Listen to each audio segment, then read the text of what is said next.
अस्सलामुअलैकुम, कैसे हैं आप सब लोग। मैं हूं नताशा वकास। आई होप कि आप सब लोग ठीक ठाक होंगे अपने घरों में। तो अभी इस वीडियो के अंदर मैं वो केक शेयर कर रही हूँ आपके साथ जो मैंने बनाया था ना, जो घर वाला ओवन होता है आम, उसके अंदर मैंने बनाया था वो केक। और बहुत ही ईजी है और 2 मिनट में तैयार हो जाता है। और जो लिप और चिक टिन जो मैंने लगाया हुआ है ये वो है जो मैंने खुद घर पर बनाया था बीट रूट से। तो वो मैंने जूस से बनाया था, लेकिन मुझे किसी ने नीचे कॉमेंट किया था कि आप पाउडर के साथ, तो नीचे मुझे ना किसी ने कमेंट करके बताया हुआ था कि दूसरा तरीका ये है कि आप बीट रूट को पतला पतला काट के उसको ड्राई करके उसका पाउडर बना लो। और वो मैंने बनाया और वो बहुत ही इजी और उससे ज़्यादा आसानी से उसका टिंट बन जाता है और आसानी से लिप बाम बन जाती है। क्योंकि जो लिक्विड ही होता है ना बीट रूट का जूस को मिक्स करना बहुत ज़्यादा मुश्किल होता है। तो खैर मैं उस वीडियो का लिंक डाल दूंगी डिस्क्रिप्शन बॉक्स में, जिसने नहीं देखी ना तो वो जाके देख ले कि घर पे कैसे बना सकते हैं लिप टिंट और चीक टिंट और लिप बाम वगैरह। और ये बिल्कुल नेचुरल है, कोई इसमें हार्मफुल इंग्रेडिएंट्स नहीं है, बल्कि आपको यूज़ करने से बेनिफिट ही मिलेगा कि लिप्स जो है वो नेचुरली पिंक हो जाएंगे और हर वक्त भी लगा सकते हैं, कोई इसके साइड इफेक्ट नहीं। चलें आप केक की वीडियो देख कर आएँ। तो ये जो रेसिपी है केक वाली, ये भी मुझे मेरी सब्सक्राइबर ने भेजा था लिंक, आप ये वाली ट्राई करें। तो इससे ये होता है आप लोगों को भी फ़ायदा हो जाता है कि क्या क्या मिस्टेक हैं जो नहीं करनी चाहिए। अब यहाँ पर आपको नज़र आ रहा है कि मैं डेयरी मिल्क लेके उसको मेल्ट कर रही हूँ, तो ये भी एक तरफ से फटीक ही है। आप सिंपली न्यूट्रीला जो होती है ना वो यूज़ कर लें। स्पेशली अब डेयरी मिल्क मंगवाओ फिर उसको मेल्ट करो। अगर आपके घर में न्यूट्रीला है तो वो यूज़ कर लें, अगर वो नहीं है तो फिर डेयरी मिल्क से काम चल सकता है। मेरे ख्याल से डेयरी मिल्क जो है ना वो महंगी पड़ती है, क्योंकि न्यूट्रीला जो आती है वो 270 या 240 का बड़ा जा आता है। अब 10 वाली मैंने 5 डेयरी मिल्क यूज़ किए हैं तो 50 रुपीज़ के तो ये डेयरी मिल्क की हो गई सिंपली। अच्छा, मैंने इसको ओवन में मेल्ट किया। अब इसके अंदर मैंने 2 चम्मच दूध डाला है। इसको मैंने अच्छे से करना है मेल्ट, यानी कि ब्लेंड कर लेना है, बिल्कुल लिक्विड ही हो जाए। डायरेक्ट चॉकलेट इसलिए नहीं डालनी कि जब हम केक को बेक करेंगे तो वो चॉकलेट भी साथ बेक हो जाएगी। अगर चॉकलेट जो है वो लिक्विड फॉर्म में होगी तो जब हम केक को बेक करेंगे तो चॉकलेट जो है वो ओवन की गर्मी से मेल्ट हो जाएगी। और जब हम केक को कट करेंगे दरमियान से तो वो चॉकलेट जो है उसमें से बहती हुई आएगी, जिस तरीके से ब्राउनीज में से निकलती है चॉकलेट, और बहुत ज़्यादा मज़े की लगती है। अब ये देखें अच्छे से ब्लेंड हो गई है। कंसिस्टेंसी आपको नज़र आ रही है कि आपने क्या कंसिस्टेंसी रखनी है। मैंने इसको और अच्छे से ब्लेंड किया ताकि अंदर कोई गुठली वगैरह ना रह जाए। और ओवन जो है वो आम जो ओवन होता है वो वाला ओवन है, कोई बेकिंग ओवन नहीं है। तो इसीलिए इस रेमेडी की सबसे अच्छी बात यह है कि ना इसमें कुछ कुकर चाहिए होता है आपको, ना हीट की कोई टेंशन होती। ओवन में रखना होता है 2 मिनट सिर्फ। हाँ, बर्तन जो हैं वो आपने सिरेमिक यूज़ करने हैं जो ओवन की गर्मी बर्दाश्त कर सकें, वरना अगर आप प्लास्टिक का रखेंगे, क्योंकि एक दफ़ा मैंने भी रख दिया था और वो ढुस करके फट गया था उसके अंदर, इसलिए प्लास्टिक का मत रखना। आप लोग भी सिरेमिक बर्तन यूज़ किया करें ओवन के अंदर, चीनी वगैरह के या शीशे के जो बर्तन जिस पर लिखा होता है कि ये आप ओवन में यूज़ कर सकते हैं। अच्छा, अभी मैंने इसके अंदर डाला है मैदा 3 चम्मच, जो कि वाइट फ्लोर होता है वो, और ये मैंने छाना हुआ था। अब उसके बाद मैं कोकोआ पाउडर डाल रही हूँ। कोकोआ पाउडर जो है वो ऑप्शनल है, अगर आपको चॉकलेट ज़्यादा अच्छी लगती है तो आप ज़्यादा डाल सकते हैं। मैंने कोकोआ पाउडर जो है वो 1 चम्मच डाला था भर के। और ये कोकोआ पाउडर जो है वो मेलो कंपनी का है, और वो मुझे शॉपकीपर ने कहा था कि ये सबसे अच्छा होता है। मुझे नहीं पता कि अच्छा कौन सा होता है, आप लोग बताना मुझे कमेंट करके। लेकिन जब मैंने 2-3 दफ़ा से ज़्यादा केक बना चुकी हूँ और बहुत अच्छा टेस्ट आया है। एक दफ़ा मैंने बनाया है ना, तो अब उसके बाद बच्चे को पता चल गया कि ये बहुत आसानी से बन जाता है। और मियाँ को भी जब भूख लगती है तो वो बोलते हैं केक बना दो यार, वो वाला मीठा खाने का दिल कर रहा है, फिर फटाफट बन भी जाता है तो मैं बना देती हूँ। अच्छा, मैंने यहाँ पर चुटकी जितना डाला है नमक इसके अंदर, कोकोआ पाउडर डाल दिया, मैदा डाल दिया। अब ये डाल रही हूँ मैं इसके अंदर शुगर, और शुगर जो है वो अपने पाउडर फॉर्म में यूज़ करनी है, क्योंकि ओवन में बना रहे हैं केक। यहाँ पे वो वाला कोई चक्कर नहीं है कि गर्मी से शुगर जो है वो मेल्ट हो जाएगी, तो पाउडर फॉर्म में यूज़ करनी है। जिस हिसाब से आपको मीठा पसंद है उस हिसाब से, क्योंकि जो पहले ओरियो वाला केक था ना उसके अंदर सब कह रहे थे कि शुगर कम है ना। मेरी दोस्त ने मुझे कहा कि चीनी कम थी। मैंने कहा हम तो इतनी हिसाब से चीनी पीते हैं, कम खाते हैं हम लोग चीनी वगैरह ना, चाय वगैरह में भी कम पीते हैं। तो मैंने अपने हिसाब से डाली थी। आप लोग चीज़ों की जो एडिशन है ना वो अपने हिसाब से कर लिया करें। कोई चीज़ इंक्रीज़ करनी हो, कोई डिक्रीज़ करनी हो, जैसे चॉकलेट इंक्रीज़ करनी है, चीनी इंक्रीज़ करनी है, तो वो सॉल्ट भी ऐड हुआ है इसमें 1 चुटकी जितना। चॉकलेट कोकोआ पाउडर 1 चम्मच यूज़ हुआ है, और मैदा जो है वो यूज़ हुआ है 3 चम्मच। और उसके अलावा चीनी जो है मैंने डाली है अपने हिसाब से 3 चम्मच क्रश्ड फॉर्म में चीनी डाली है। अब इस सब को ब्लेंड करने के लिए मैं इसके अंदर डाल रही हूँ दूध, और इसमें ऑलिव ऑयल भी ऐड होगा। मैंने इसके अंदर प्योर जो वर्जिन ऑलिव ऑयल होता है जो कुकिंग में यूज़ होता है वो यूज़ किया था, लेकिन आप लोग उसको स्किप भी कर सकते हैं, वो ज़रूरी नहीं है कि वो भी ऐड करना है।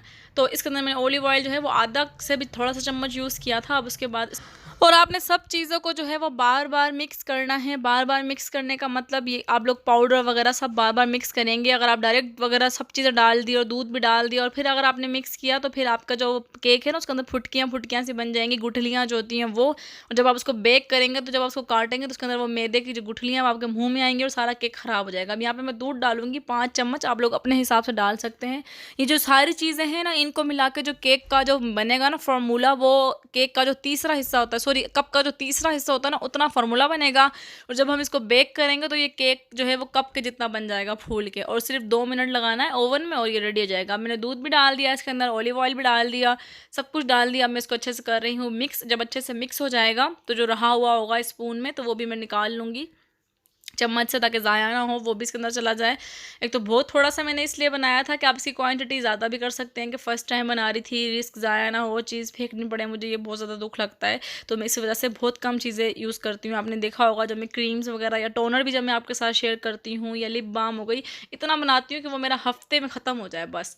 तो वो मैं ख़त्म करके फिर आप लोगों के साथ दूसरी रेमेडी शेयर करती हूँ, मैं उसको ज़ाया नहीं करती। इसी वजह से मैं कम बनाती हूँ बहुत ज़्यादा। बच्चों को लगाया, मियाँ को लगाया, क्योंकि रेमेडीज़ और DIYs और ये जो सब चीज़ें होती है ना, ये बच्चे भी यूज़ कर सकते हैं, इसमें कोई केमिकल वगैरह नहीं होता। ये उन लोगों के लिए बता रही हूँ जो बहुत ज़्यादा क्वेश्चन करते हैं। अब ये हमारा केक जो है यहाँ पर रेडी हो गया। मैंने इसको अच्छे से मिक्स कर लिया, और जो बचा हुआ था वो सारा मैंने कप में डाल दिया है। फिर उसके बाद जो ये डेयरी मिल्क हमने मेल्ट करके रखी थी वो मैं डालूंगी इसके दरमियान में। और ये ऑटोमेटिक जो है ना, जब हम केक को बेक करेंगे ना, वो खुद ब खुद अंदर चली जाएगी, क्योंकि जो केक फूलेगा तो फूल के वो ऊपर आएगा, और चॉकलेट जो है वो ऑटोमेटिक केक के अंदर चली जाएगी। फर्स्ट टाइम में ना मेरा केक इतना अच्छा नहीं बना था, मतलब कि मैंने ऐसा किया था कि मैंने डायरेक्ट ही कप से प्लेट में पलटा दिया था। लेकिन सेकंड टाइम में ना मेरा केक बहुत अच्छा बना था। उसमें मैंने अक्लमंदी ये की कि छुरी से चारों तरफ से उसको कट किया, मतलब वो छुरी फेरते हैं जो चारों तरफ, और वो वाला केक मेरा पहले से ज़्यादा अच्छा बना था। आप लोग भी देखना, दोनों के क्लिप डाले हैं मैंने, दोनों के रिकॉर्ड किए थे मैंने, कि पहली दफ़ा में थोड़ी जो गलती हुई थी वो दूसरी दफ़ा मैंने नहीं की। अब यहाँ पर मैं टाइमिंग लगा रही हूँ इसकी, और 2 मिनट्स की मैंने टाइमिंग लगाई है, 30 सेकंड लगता है। तो 4 दफ़ा प्रेस करके फिर मैंने स्टार्ट कर दिया है इसको। अब उसके बाद जो शेल्फ वगैरह गंदे हुए थे वो मैं साफ़ करने लग गई थी। इतनी देर में 2 मिनट पूरे हो गए थे, और ये केक देखें फूल गया ऑटोमेटिक। अब उसके बाद में छुरी नहीं ना मैंने यूज़ की थी यहाँ पे, तो इसकी शेप ख़राब हो गई थी, जिसको शेप का इशू होता है। तो फिर मैंने इसको ऐसे निकाला था डायरेक्ट। अभी आप देखना क्लिप में, इसकी थोड़ी सी शेप ख़राब हो गई थी, लेकिन टेस्ट बहुत अच्छा था इसका। इसके ऊपर मैंने जो बची हुई शुगर पड़ी हुई थी ना क्रश, वो मैंने डाल दी थी सारी, जो पाउडर फॉर्म में थी।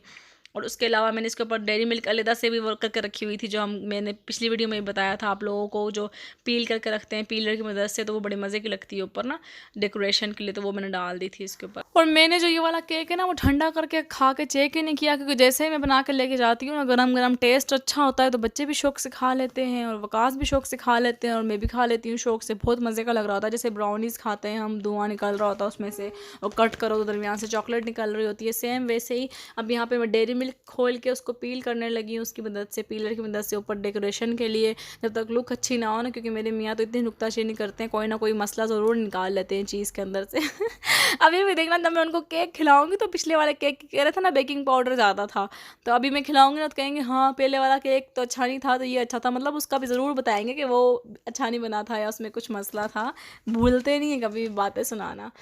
अब यहाँ पे मैं डेयरी मिल्क को पीलर की मदद से डेकोरेशन के लिए यूज़ कर रही हूँ, और इसका टेस्ट भी बहुत ज़्यादा मज़े का आता है। और इस केक को बनाने का एक और सबसे आसान तरीका ये है कि इसी ओवन के अंदर आपने ओरियो जो बिस्किट्स होते हैं, जैसे कि पिछली वीडियो में हमने किए थे, तो उनको आप ब्लेंड कर लें और वो डालें कप के अंदर, और उसके अंदर डालें पिघली हुई चॉकलेट, और बस और कुछ डालने की ज़रूरत ही नहीं है। और उसको कप ओवन में रख के ना आप माइक्रोवेव कर लें, क्योंकि ये भी मैंने करके देखा था, तो उससे और ज़्यादा आसानी से बनता है और बहुत ज़्यादा अच्छा बनता है, इससे भी ज़्यादा अच्छा बनता है उससे, क्योंकि ओरियो के अंदर हर चीज़ होती है, सब चीज़, बेकिंग पाउडर, अंडा शंडा सब कुछ होता है उसके अंदर, तो वो बहुत ज़्यादा अच्छा बनता है। अब यहाँ पे भी मेरी डेकोरेशन कंप्लीट हो गई है।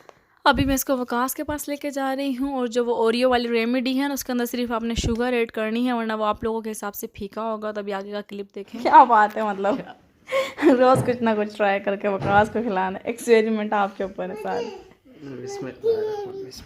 इसके ऊपर लाइट ही नहीं आ रही, दरमियान से तोड़ो ना, चॉकलेट निकलेगी। वाह, आज तो दरमियान में भी चॉकलेट है। हाँ, अब लगा टेस्ट सही हो। आपने तो पूरा खोल दिया यार, बड़ी ज़बरदस्त लग रहा है।